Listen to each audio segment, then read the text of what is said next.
que continue no Face, peraí. Sim, continua. Bom, boa noite a todos. Muito obrigada pela participação de vocês em mais uma apresentação nossa do Quarentena com a Laese. Hoje, esse evento, né, antes de tudo, esse evento ele tem acontecido desde a primeira semana de julho, então já faz um mês que nós estamos com essas apresentações e vai ainda se prolongar por algumas semanas deste mês ainda. A gente tem falado bastante da questão de vulnerabilidade de alguns grupos de idosos, que muitas vezes acabam passando invisíveis na nossa sociedade. E no dia de hoje, a gente vai ter uma fala da professora doutora Helena Watanabe. Ela vai falar sobre idosos institucionalizados e Covid-19, quais são os desafios. A professora é graduada em enfermagem pela Universidade de São Paulo, possui especialização em saúde pública pela Faculdade de Ciências Médicas da Santa Casa de São Paulo. Ela também possui mestrado e doutorado em saúde pública pela Faculdade de Saúde Pública da USP. Ela atualmente é professora doutora do Departamento de Política, Gestão e Saúde da Faculdade de Saúde Pública da USP. É coordenadora do programa de mestrado profissional em formação interdisciplinar em saúde.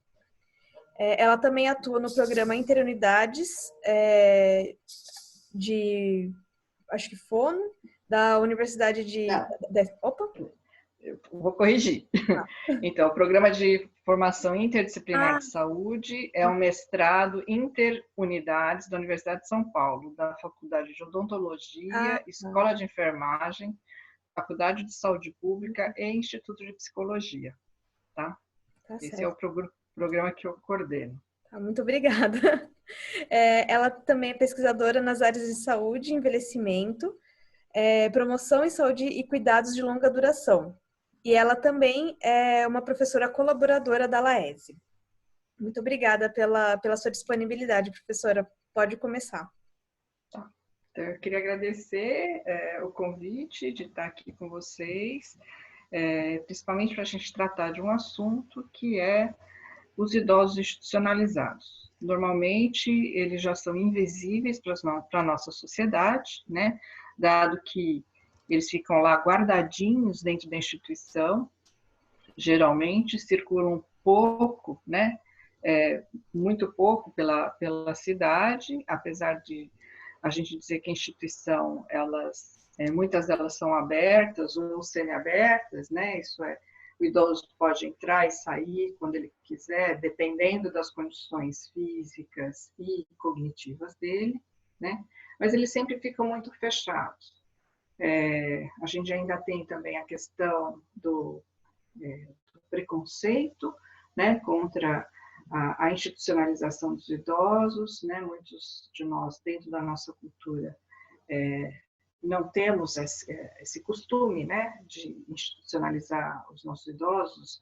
A gente tem uma questão de que o idoso tem que ser sempre cuidado pela família, né? Então, ainda mais agora com esse tempo de Covid, que todo mundo fica mais fechado dentro de casa, eles estão mais invisíveis ainda, né? Eu vou compartilhar com vocês uma apresentação, que agora, como é que eu faço isso, hein? Aqui, share screen. Está habilitado para você compartilhar? Não, não está. Eu vou habilitar agora. Tá.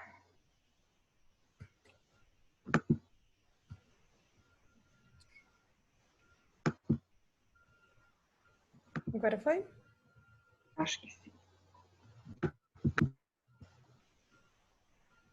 Sim.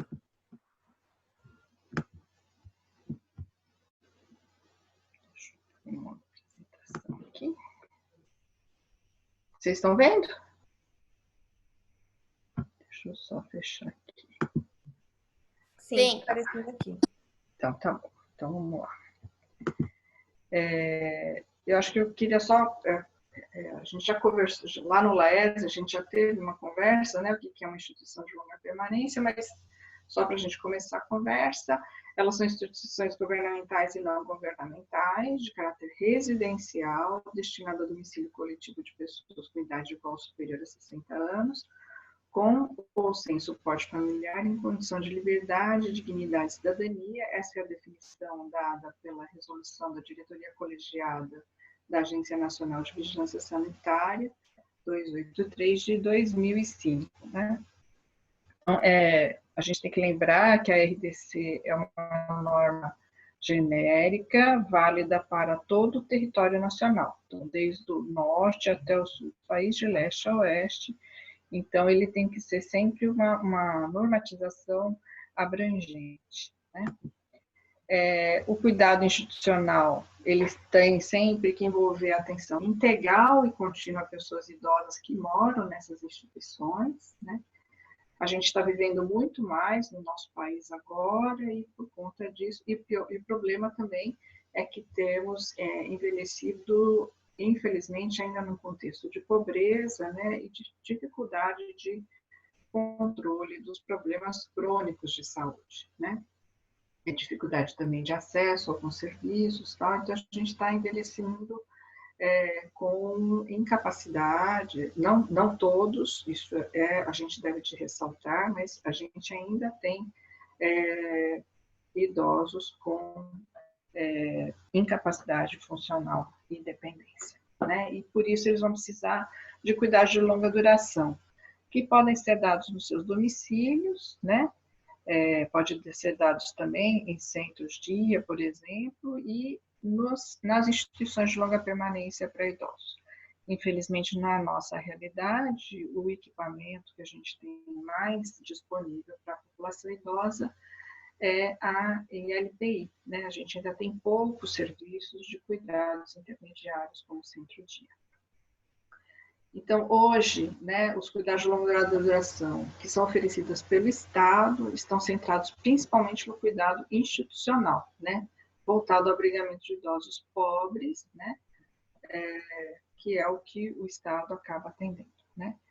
Mas a gente tem observado na última década, porque em 2010 a gente concluiu o censo das instituições de longa permanência no país, né, e a gente viu que a maioria das instituições naquela época eram de cunho filantrópico, né? A maioria era filantrópico, nós temos muito poucas instituições públicas no nosso país, né? Mas nessa última década a gente viu um crescimento bem expressivo das instituições privadas com fins lucrativos no nosso país, né? Principalmente nos estados da região sul e sudeste. A gente fala de instituições privadas com fins lucrativos, mas muitas dessas instituições são instituições pequenas, né, e têm enfrentado dificuldades financeiras para a sua manutenção, tá? Então, as políticas então, de cuidado de longa duração no nosso país, elas são responsabilidade do órgão de assistência social. Então, os órgãos de assistência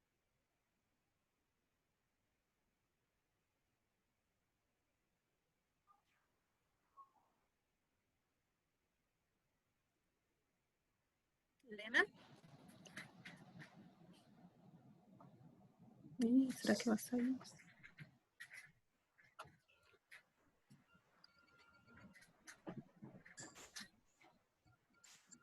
Só acho que caiu a internet da professora Helena. Vamos aguardar mais um pouquinho. Para ver se ela volta, se ela se manifesta também pelo WhatsApp.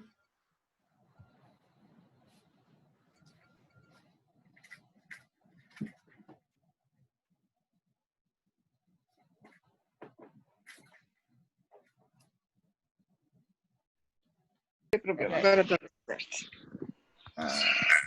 Oi, pessoal. Oi, professora. Eu já voltei a gravar aqui, eu tinha pausado. Pode começar. Tá bom.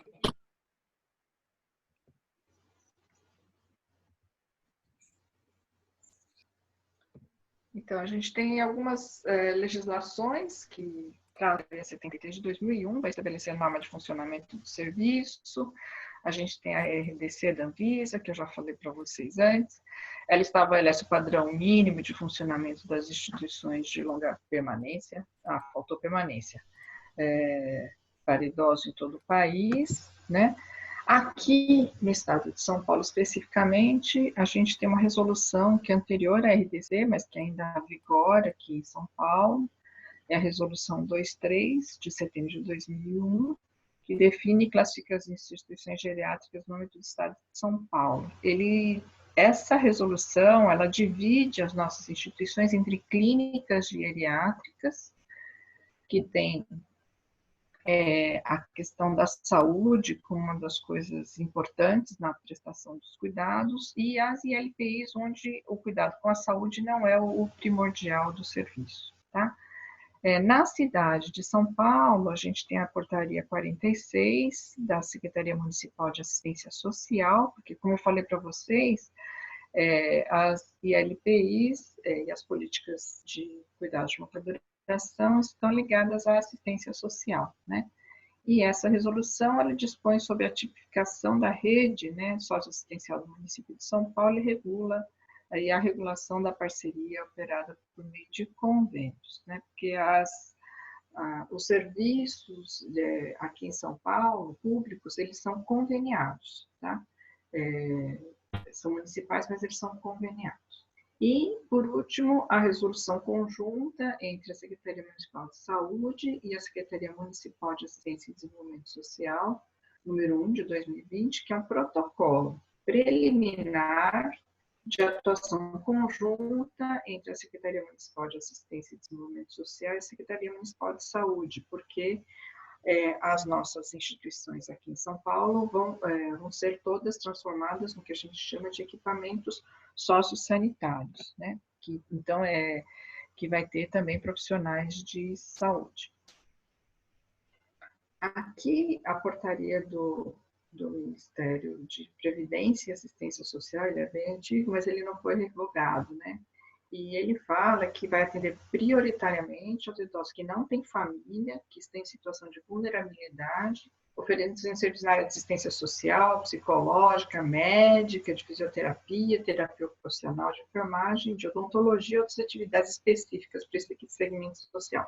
Então, a gente vê que essa norma, ela é anterior à RDC 283 e ela prevê algumas coisas de cuidados de saúde nas instituições de atendimento integral institucional, tá? Então, vai atender desde assistência social, saúde, alimentação, higiene, repouso, lazer, né? E vai também desenvolver atividades para garantir a qualidade de vida dessas pessoas, tá? A RDC 283 define normas de funcionamento dessas instituições e estabelece um padrão mínimo para o país inteiro. E aí eu queria chamar a atenção de vocês, porque a RDC ela define quais são os recursos humanos mínimos, né? E é isso que vigora no nosso país hoje. É um responsável técnico, 20 horas semanais, um profissional de atividade de lazer para cada 40 idosos. São os únicos profissionais de nível superior que a RDC prevê, tá? E aí o resto do pessoal de limpeza, tal, também dependendo do número de residentes. E para os cuidados com os residentes, eles prevêem um cuidador para cada 20 idosos independentes, né? Com carga horária de 8 horas por dia, e no grau de dependência 2, um cuidador para cada 10 idosos ou fração, e se tiver muito dependente, um cuidador para cada 6, tá? E também a RDC, ela prevê a infraestrutura. Estou falando isso por quê? Porque agora em tempos de Covid, a gente está falando de fazer isolamento dos idosos, né? E quando se fala de infraestrutura, a RDC estabelece que no máximo a gente pode ter 4 idosos por dormitório. A norma também fala do tamanho do quarto, tamanho de porta, tamanho de banheiro, várias coisas dessas, se vocês consultarem, sabe, né? Além disso, tem que fazer um plano de trabalho, que é obrigatório, planejado junto com o idoso, né? Elaborar um plano de atenção integral à saúde dos residentes a cada 2 anos em articulação com o gestor local de saúde, seguindo os princípios do SUS, fazer uma avaliação anual e prever serviços de referência, serviços de remoção para encaminhamento das intercorrências médicas. Então, a gente pensando agora na Covid-19, né? Como é que a gente vai ter que pensar essa questão de se prever né, qual que é o serviço de referência dentro de cada território, né? Como é que a gente vai fazer a remoção dos idosos que tenham suspeita ou tenham confirmado, né, a Covid-19. Geralmente o SAMU tem feito isso, né? Como é que a gente... Então, tudo isso tem que ser planejado, né? E, atualmente, eu esqueci o número, que diz que a cada instituição deve de ter um responsável, né, pelo planejamento do cuidado e no que diz respeito ao Covid, né? Então, geralmente, quem tem sido esse responsável é o profissional enfermeiro, né? Então, isso que tem... e esse profissional, então, ele tem que ver, a fazer essa articulação no seu território, para saber qual é o serviço de referência, para onde será encaminhado os seus idosos, como é que ele vai fazer em caso de suspeitas, etc. Tá? Bom, aqui eu já falei da resolução 23, que faz essa separação aqui no estado de São Paulo, né? A portaria da SMADS, que fala da tipificação, e aqui, quando ele fala da tipificação, né, ele fala especificamente que os serviços são para idosos que estão em situação de vulnerabilidade e risco, e principalmente em vulnerabilidade social, que estão sofrendo abuso, maus tratos, negligência familiar, ou idosos que tiveram seus laços familiares rompidos, né? Então, a tipificação para o município de São Paulo, para a ILPI, é esta. Tá? Então, a gente vai ver que não diz muito sobre o cuidado com a saúde da pessoa idosa. Tá? E agora, com a resolução conjunta, a gente está vendo que a gente vai ter o quê? A gente está considerando as ILPIs como serviço híbrido, né? Que é social e sanitário, tá? E por isso a gente vai ter nessas instituições agora a contratação de enfermeiros e técnicos e auxiliares de enfermagem, sendo que as instituições da SMADs, elas são serviços sob responsabilidade técnica da SMADs, tá? E para quem o enfermeiro vai ter que responder administrativamente, tá? Então, como é que estão os idosos nos residenciais de cuidado de longa duração, né? Até o início da pandemia, né, no Brasil viviam cerca de 1% dos idosos, né? Porque com a pandemia muitas pessoas levaram seus idosos de volta para casa também, né? A gente tem uma pesquisa que foi feita, o Censo Nacional das ILPIs, que foi feito entre 2007 e 2010, viu que a gente tinha cerca de 90 mil idosos vivendo em ILPIs, né? Entre 16 e 18, essa pesquisa, estudo das condições sociodemográficas e epidemiológicas dos idosos residentes em LPIs, registrados no censo SUAS, né, que se refere a ILPIs públicas e filantrópicas cadastradas no Sistema Único de Assistência Social, identificou 1.373 instituições que abrigavam 50 mil idosos, tá? E o censo SUAS de 2019, já depois de 4 anos, né? 4 não, 1 ano, né?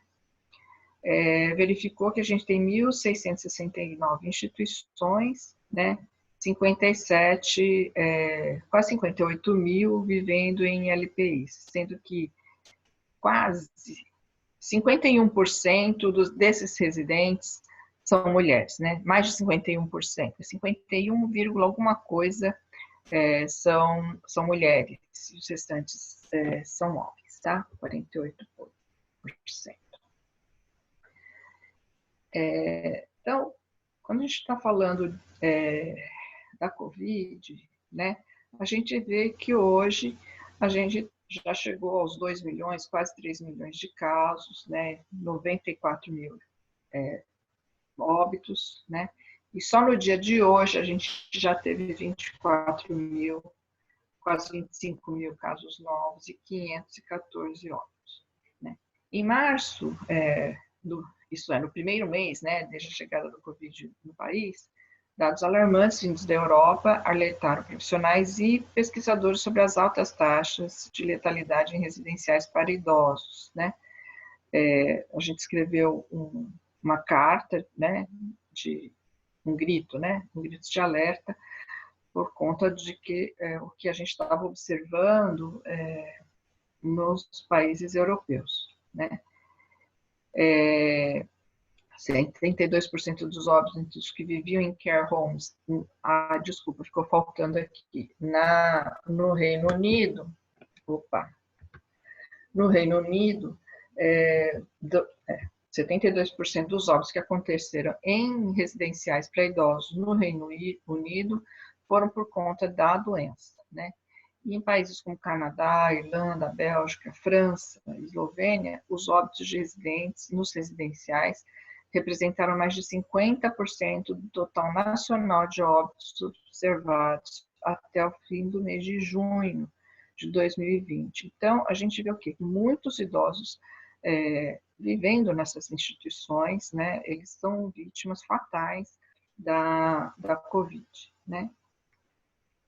E vendo, né, o que estava acontecendo na Europa, já em março, né, várias instituições, a gente faz parte do Fórum das ILPs de São Paulo, do grupo de enfermeiros da ILP aqui também, esses grupos já começaram a se organizar, a trocar ideias, o que nós vamos fazer, vamos parar de aceitar visita, que procedimentos que nós vamos ter. Começou todo mundo a ficar desesperado até atrás de equipamentos de proteção individual, né? Teve um grupo que montou um site, o ilpi.me, né, que tem várias coisas lá bem interessantes. E em abril de 2020, a gente teve uma audiência pública na Câmara dos Deputados, que a professora Ieda participou, né, que acabou levando à formação da Frente Nacional de Fortalecimento das ILPs, que é coordenado pela doutora Carla Giacomin, né? E essa Frente Nacional elaborou um relatório que foi dividido em eixos, né? O primeiro eixo é o de diagnóstico situacional, que recomenda, né, que os conselhos municipais realizem um diagnóstico situacional, né, primeiro, para saber quantas ILPIs a cidade tem, por exemplo, né? Deixa eu só aqui. Porque a gente tem um grande problema hoje no nosso país. A gente não sabe, na verdade, quantas ILPIs a gente tem no país. Apesar de termos feito o censo, de termos o censo das ILPs cadastradas no SUS, a gente não sabe, na verdade mesmo, quantas ILPIs nós temos no país, nem quantos idosos realmente estão vivendo nessas instituições, né? Então, a gente acha que é importante para os conselhos municipais do idoso saberem quantas ILPs a gente tem, onde elas estão, quantos idosos eles abrigam, né? Quais são as condições de saúde desses idosos, eles têm comorbidades ou não, né? Tem grau de dependência ou não, né? E se esses serviços, eles têm algum tipo de cuidado de saúde contínuo, né? Porque a Covid está exigindo que as instituições tenham cuidados de saúde agora, né?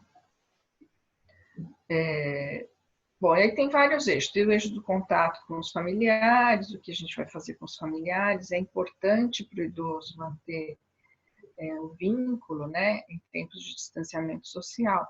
Ele já tem tão pouco contato, né? Na nossa experiência, a gente tem visto que 7% dos idosos nunca nunca recebem visita. 7% recebem visitas quase que diárias, né? E aí a gente tem esse intervalo aí de gente que recebe visita uma vez por mês, uma vez a cada 2 meses, né? Então, mas é importante a gente fazer a manutenção desse vínculo, né? Principalmente o idoso com Alzheimer também, né? Porque com o tempo, ele às vezes também, se ele deixa de ver as pessoas muito tempo, ele acaba se esquecendo mais, né?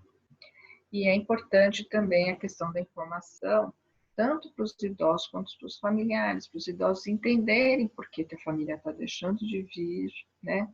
A gente também tem que pensar assim, que estratégias a gente pode usar para manter esse vínculo. Podemos usar a tecnologia, tem LPI que derrubou o muro e colocou grade, porque aí a família fica fora, o idoso fica dentro, pelo menos eles se veem e conversam, né? São estratégias que estão sendo utilizadas por alguns serviços.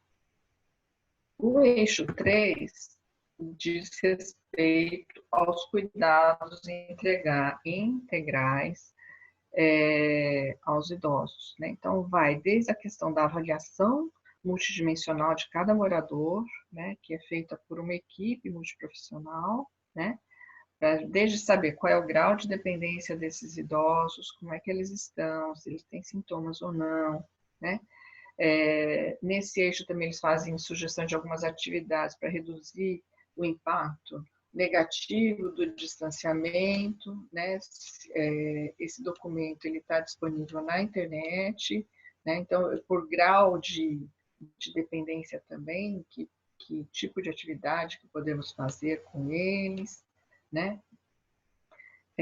A questão do cuidado, porque, na verdade, a gente está falando de Covid, mas ele continua morando lá, ele precisa de ter cuidados de higiene, cuidados com a alimentação, ele tem que ter atividades para preenchimento do seu tempo livre, né? Sempre com distanciamento, né? Então, são muitas coisas a serem feitas.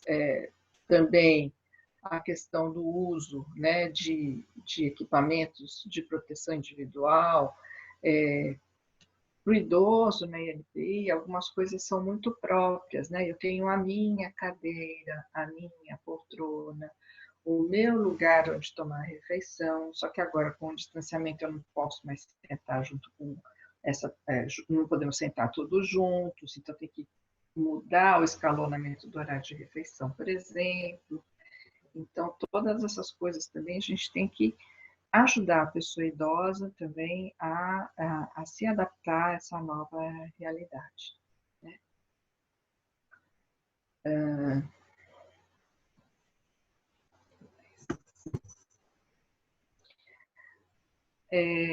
No eixo 4, a gente vai falar sobre prevenção de contágio, né?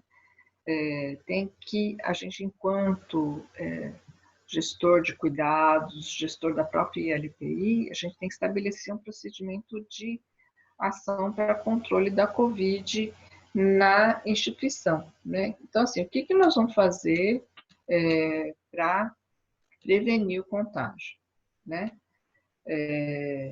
Como é que a gente vai fazer? Desde assim, porque a instituição continua viva, tá certo? Continua recebendo as compras do supermercado, recebo doações, né, de roupas, recebo doação de alimentos, insumos também para o cuidado, tá? Então, eu preciso de ter procedimentos de como é que eu vou fazer para receber esse material, né?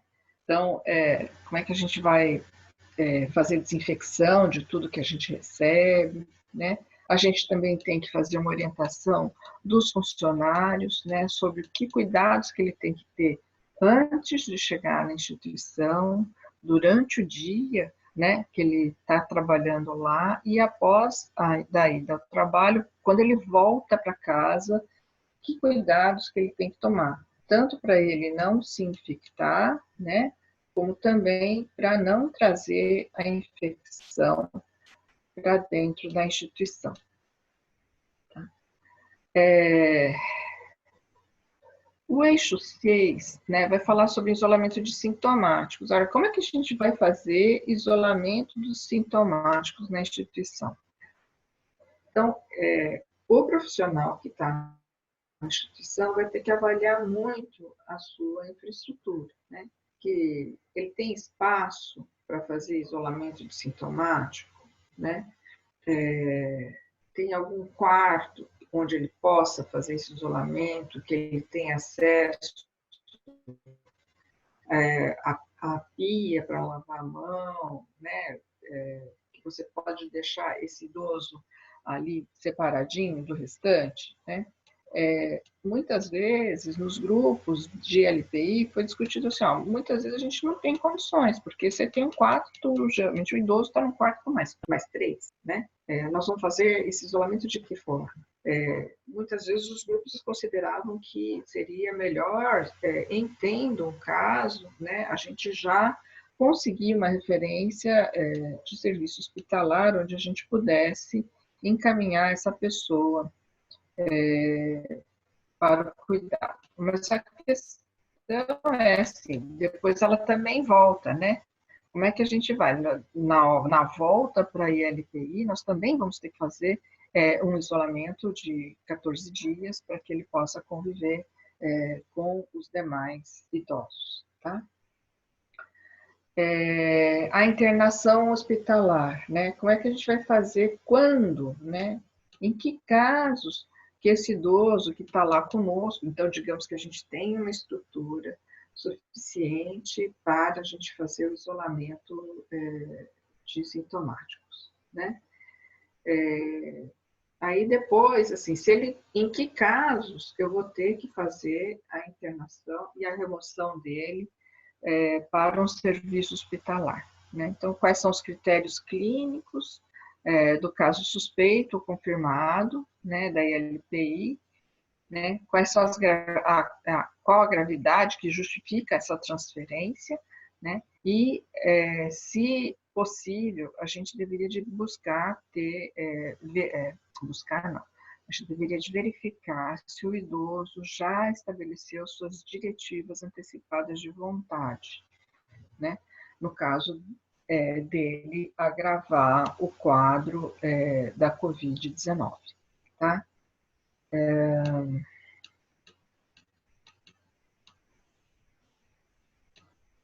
O que mais?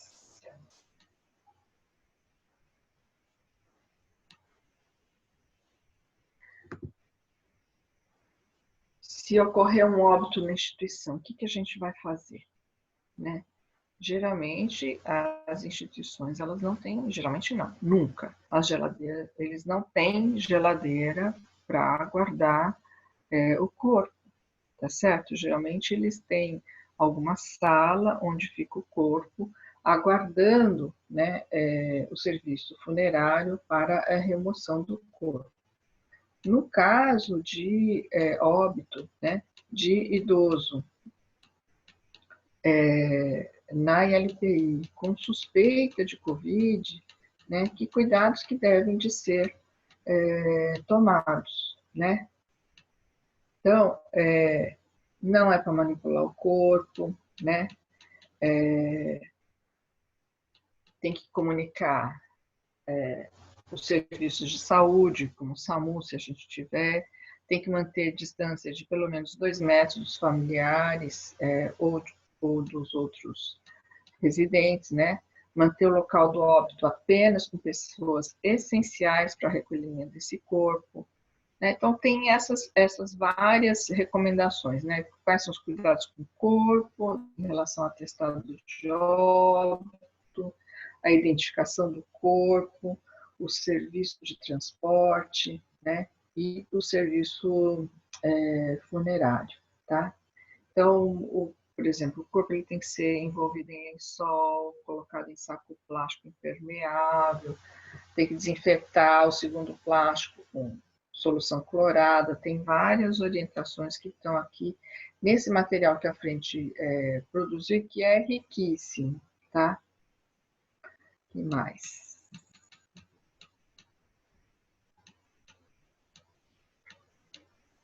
Tem as boas práticas em LPI, o que nós vamos fazer, desde os cuidados éticos, né? Os cuidados para evitar infecção, né? O uso dos equipamentos de proteção individual, né?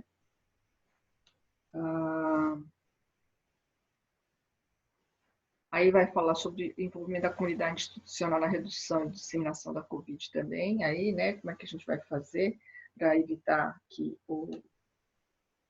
a Covid se espalhe, né. Numa das ILPIs, que a minha orientanda é gerente, uma das minhas orientandas é gerente, na época que a gente estava com muita falta de EPI, inclusive aventais, eles começaram a usar, sabe aquelas capas de chuva de estádio? Os funcionários começaram a usar essas capas de chuva no caso de estarem oferecendo de oferecer cuidados a pessoas contaminadas pela doença, né? Isso aí merece um estudo, porque eles verificaram que não houve aumento de casos, né, entre os residentes, né, apesar de ter aumentado o número de casos entre os colaboradores, né? De repente, capa de chuva também ajuda a prevenir, tá? Então, assim, tem a questão de lavagem de roupa, limpeza da instituição, todas essas questões aqui, elas foram previstas pela frente, tá? Opa, tá faltando. Pulei.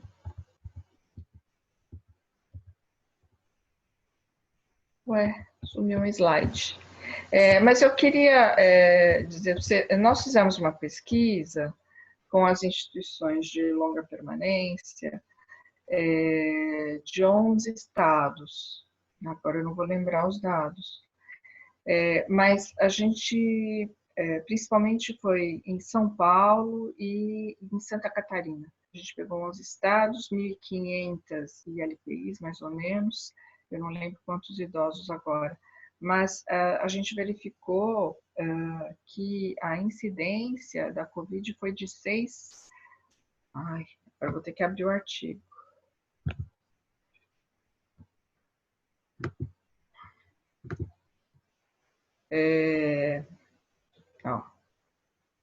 Aqui. Não, foi 1.500 não, foi 1.800 LPIs. 1.802 LPIs em 11 estados do Brasil, tá? O estado de São Paulo e Santa Catarina são os que mais informaram, a gente mais obteve informações, tá? Então, a gente viu que menos de 80% tinha participado das campanhas de vacinação, apesar de toda a campanha que a gente fez, né? Eles não tomaram vacina contra H1N1, né? A gente registrou 2.595 casos laboratorialmente confirmados entre os 42 mil idosos e 458 óbitos. Então, a incidência foi de 6,14 e a taxa de letalidade 17,65, tá? Agora, a gente precisa de ver, a gente teve um problema justamente pelo pequeno número, né, de pessoas não, de instituições que informaram para a gente, né, sobre os casos, tá? A gente está tentando ainda. Agora, uma grande dificuldade nossa é que a gente não tem dados, né? A gente não consegue dados. A gente conseguiu esses dados através dos ministérios públicos do Estado, né? Porque os dados de saúde não... Estou com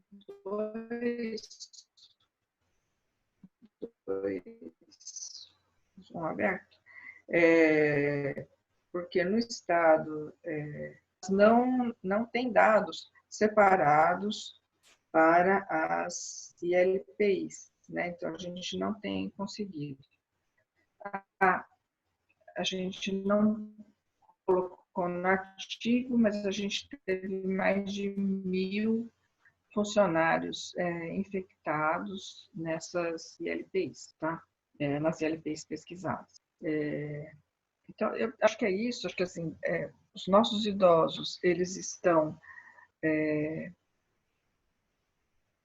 confinados nas instituições. Hoje, as famílias têm pressionado muito para poder realizar visitas aos seus idosos, né? Até porque tem um documento acho que é do Ministério da Saúde, dizendo que pode visitar. Não, Ministério da Saúde não. Agora eu não lembro, gente. Que pode voltar às visitas, mas em reunião que a gente fez com a SBGG, foi recomendado que não se retomasse as visitas agora, né? Os idosos estão com muitas saudades, os familiares também estão com muitas saudades dos seus idosos, mas a gente não deve de retomar, né? Não sei, vocês gostariam de fazer perguntas?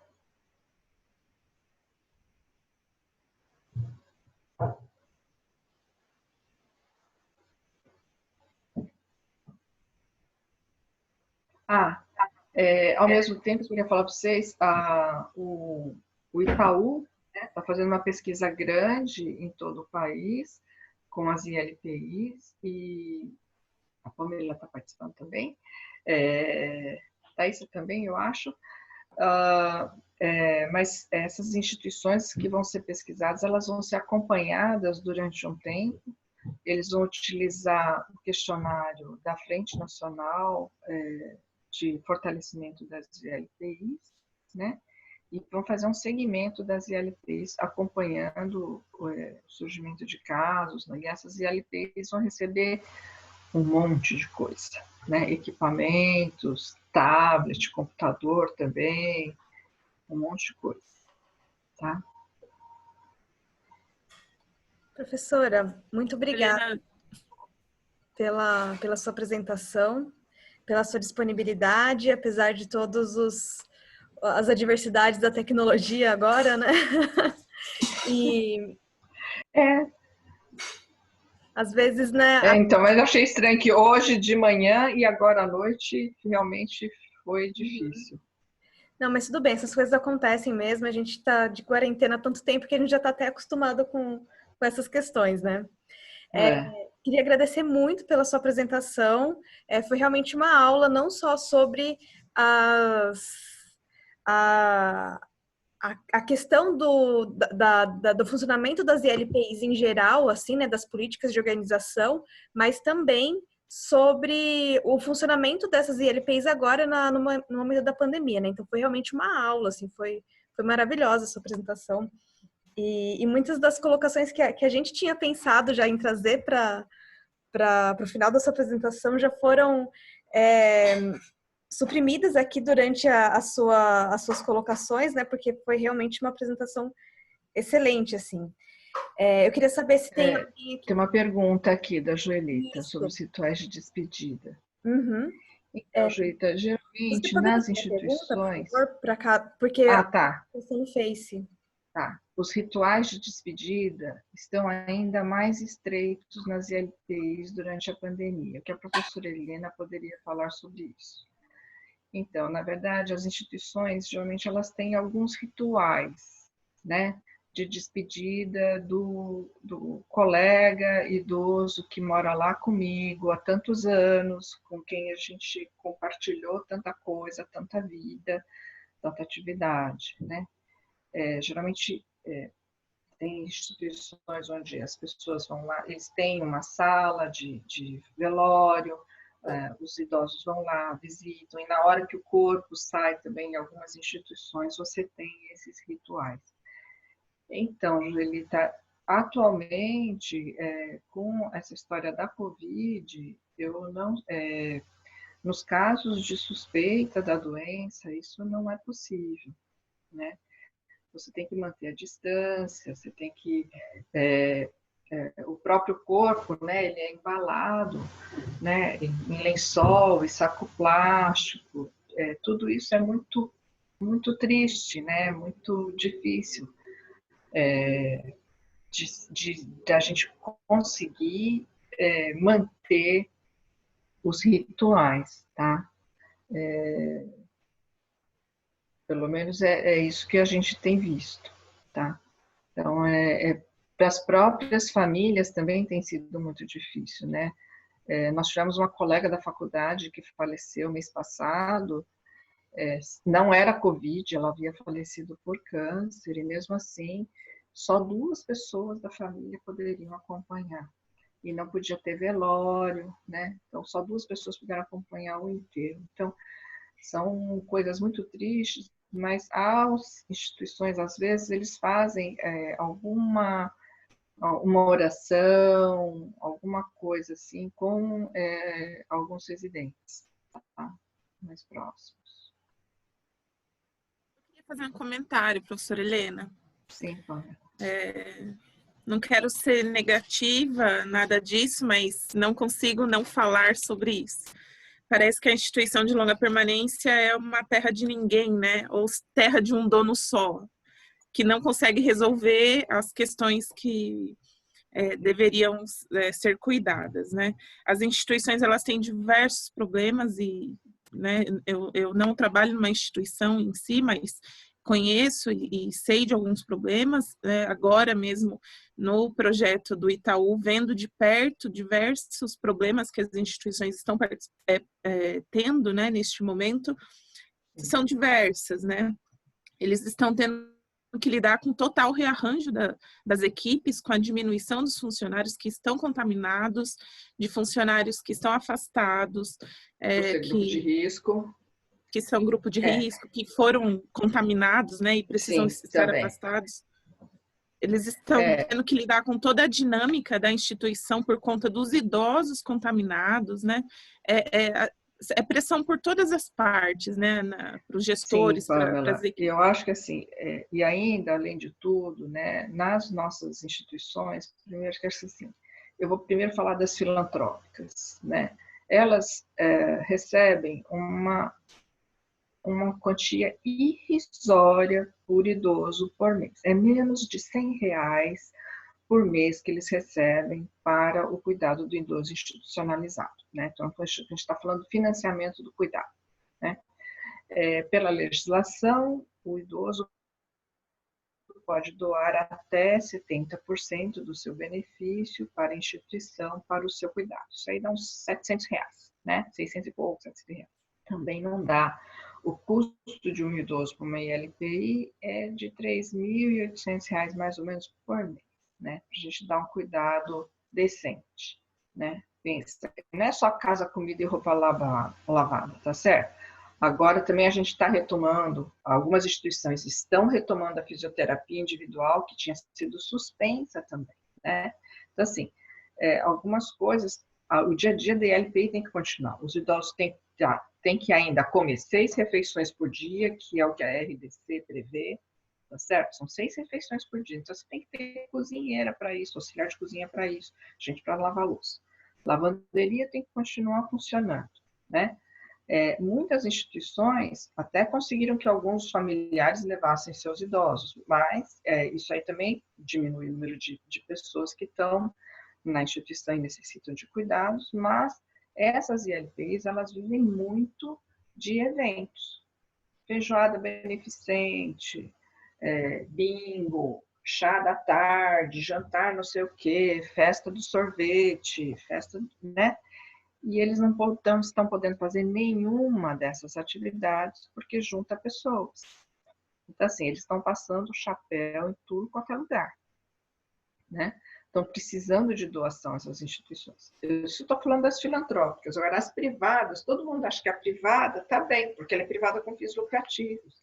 Mas o que aconteceu? Muita gente tirou o seu idoso dessa instituição e trouxe para casa, tá certo? E aí, o que acontece, né? Tem menos idosos morando na instituição.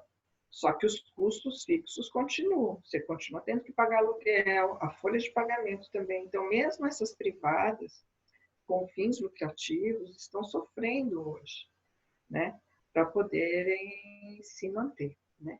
E aí, com essa história também de que as ILPs são equipamentos da assistência social, né, mais ligados à questão da assistência social, muitas delas não têm profissional de saúde, né? Aqui em São Paulo, a gente vai ser difícil a gente encontrar uma ILP sem enfermeiro, por exemplo, tá? Mas tem lugares no nosso país que não tem enfermeiro, né? Não tem profissional de saúde, é um responsável técnico e cuidadores. Agora, como é que você vai ensinar um cuidador a fazer um isolamento? Como é que vai vestir a luva, o avental? Como é que você vai tirar esse avental para não contaminar? Tá certo? E será que a gente tem que ensinar isso para esses ocupacionais? Né? Quer dizer, esse equipamento é para ter idoso com suspeita, tá certo? Ou até confirmação de Covid-19? Eu acho que não. Né? Essa instituição não é para ter esses pacientes, porque não tem gente que vai oferecer cuidado adequado, né? E ainda pode até contribuir para que outras pessoas se contaminem também, né? Então, acho que assim... As instituições... Oi? Não, eu ia falar cheia de dificuldades técnicas também, né? Até porque muitas não têm a assistência de saúde, porque... Né? Não é assim em muitos lugares, e muitas não têm nem mesmo o apoio isso a gente viu no inquérito, né? Não tem nem o apoio da estratégia de saúde da família, Sim. que deveria abranger o cuidado daquela instituição, né? Então, olha o tamanho dessa dificuldade num momento desse, né? Sim. É uma coisa importantíssima. Então, e aí o que acontece? Era uma discussão antiga que a gente já tinha, né? Se a ILPI deveria de oferecer cuidados de saúde ou não, né? E o pessoal dizia assim, não, mas ali é residência, tá certo? Então, quem tem que assistir é a unidade básica de saúde, né? A unidade de saúde que tem que oferecer cuidados de saúde. Mas no momento que você tem alguém que esteja com suspeita ou contaminado dentro da ILPI, você tem que ter gente lá para cuidar disso, para fazer esse isolamento, né? De orientar esse idoso, de orientar a equipe como é que vai cuidar dessa pessoa idosa, né? Tudo isso. E isso já faz muitos anos, mas assim, uma vez uma colega enfermeira foi na unidade básica de saúde na frente da ILPI para fazer a matrícula dos seus residentes. E a pessoa da ILPI falou, não, aqui não, você já tem médico lá na sua instituição, não precisa vir fazer matrícula aqui, né?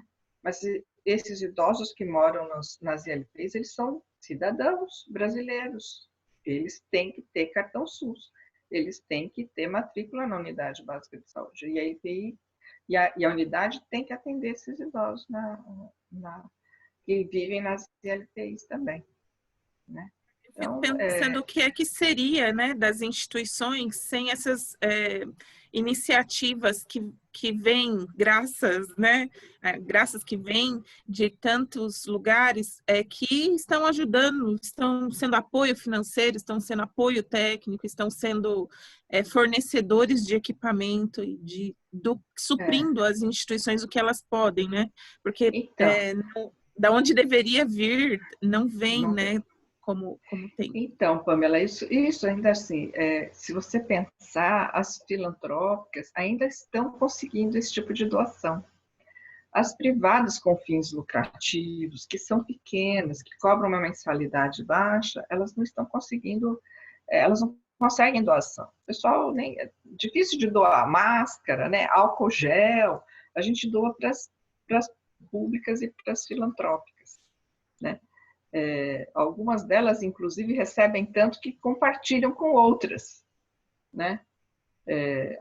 Então, algumas elas recebem tanto que assim, tô com máscara sobrando, recebi não sei quantos litros de álcool gel, alguém está precisando, né?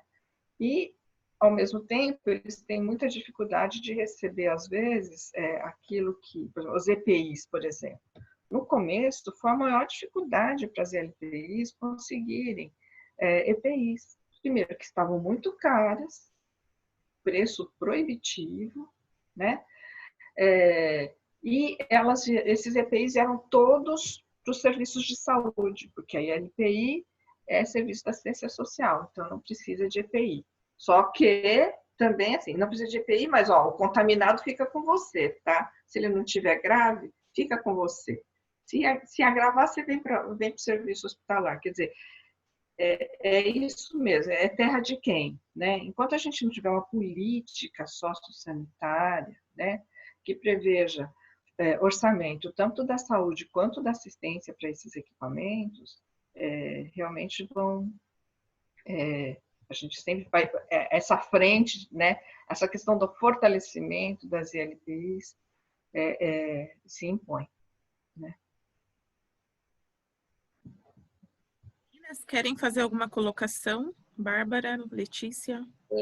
A gente estava comentando que a maioria das colocações que a gente tinha a fazer, realmente a professora esclareceu tudo. A gente tem alguns comentários aqui no Face.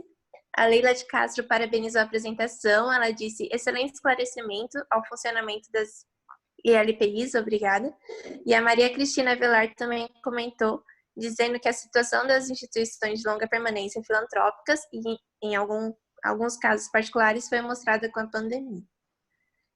Eu tinha uma questão, a Lígia tinha uma questão de como que a senhora acha que a gente pode melhorar a política brasileira em relação aos cuidados dos idosos, mas a senhora acabou de responder, se quiser complementar com alguma coisa também. Então, eu acho que assim, o que a Frente Nacional está fazendo, na verdade, né? Ela está fazendo um trabalho que a gente chama de advocacy, né? Porque a gente não faz lobby, né? Que lobby sempre tem interesse econômico. O advocacy é assim, a gente está advogando para que a gente tenha uma política pública, né? Que seja feita uma política pública sociossanitária para os cuidados de longa duração, né? E quando a gente tem uma política pública, a gente também tem que prever orçamento. Então, não é só escrever a política. Tem que dizer de onde vai sair esse dinheiro e no que ele vai ser aplicado, tá? Então, assim, aqui em São Paulo, a gente vai ter 14 ILPIs sociossanitárias, tá certo? Que vai ser essa questão de conjunto entre a Prefeitura de São Paulo, a Secretaria de Assistência e a Secretaria de Saúde trabalhando juntos, né? Porque, na verdade, se diz o quê? Que a assistência não pode ter gastos com saúde, então não pode pagar profissional de saúde, né? E aí a saúde é que tem o dinheiro para poder pagar o pessoal da saúde. Então, na hora que faz um acordo entre secretarias, quando a gente fala do trabalho intersetorial, né, é que a gente vai conseguir, acho que dar início, né, a um embrião do cuidado sociossanitário, tá? Eu estou falando isso para a ILPI, mas essa portaria municipal, ela também prevê outros serviços, né? Por exemplo, como centros dias também, como sendo sociossanitários, onde você também vai ter profissionais de saúde no equipamento social que é o centro-dia, tá? Então, assim, a questão a gente tem que ter política pública, né, para o estabelecimento disso. Eu acho que assim, a gente tem um problema nas ILPIs que é desde a origem, né? A origem das ILPIs é na benemerência, né? Nos serviços asilares, para o idoso pobre que não tinha teto, né? Não tinha família, né? Tanto é que ela estava na Legião de Boa Vontade também, numa época, né? Aqui no país, né? Hoje não, né? A criação do Sistema Único de Assistência Social, né, da Lei Orgânica da Assistência Social também, ela eleva, né, os serviços da assistência social para já como política pública, tá? Então, acho que assim, agora a gente precisa de fazer esse casamento entre a saúde e a assistência, tá bom? Certo, eu não estou conseguindo acessar agora, mas se alguém tiver mais alguma dúvida, pode ligar o áudio. Mas pelo que a gente está vendo, não. Bom, foi maravilhoso, muito, muito obrigada mesmo. Muitas pessoas da linha mesmo estão satisfeitas. A gente, não tem mais dúvida porque ela esclareceu tudo. Caso alguém tenha mais dúvida, podem mandar para a gente pelo Instagram ou por e-mail que a gente passa para a senhora, se a senhora puder responder também. Sim, claro, E acho que à disposição. a Liga agradece muito, muito mesmo sua presença. Foi Obrigada maravilhoso. pelo convite. Ó, desculpe pelos problemas tecnológicos, mas não tem jeito, Imagina. tá bom? Pan quer fazer Obrigada algum... pelo convite. Não, agradeço a professora Helena, sempre disponível para ajudar a gente na Liga. Agradeço vocês da Liga que estão de parabéns por pensar no tema, né? Porque partiu de vocês e por organizar e estarem sempre dispostos a estarem aqui. Eu peço para que a Bárbara ou a Lê fale para a gente o que a gente vai ter nos próximos dias, convidando o pessoal que está aqui, que está no Facebook. Semana que vem a gente vai ter o Dr. Maravilha, que é o Vinícius Borges. Ele vai falar sobre a sexualidade, os idosos LGBT, né? E aí depois vamos ter a professora Ieda e depois o Alexandre, que seria hoje. Ele vai vir depois da professora Ieda. A professora Ieda vai falar sobre a vulnerabilidade e o Alexandre sobre o racismo. Estamos todas segundas-feiras aqui, 7 horas, por aqui, pelo Face. E é isso, muito obrigada, gente. A gente vai passar agora rapidinho. Obrigada pelo convite, gente. Nós agradecemos. O certificado, para quem quiser, a gente vai colocar o link aqui no Facebook e aí a gente manda o certificado por e-mail. Muito obrigada, viu? Tchau, Obrigada. gente. Até. Tchau. Obrigada. Obrigada. Opa.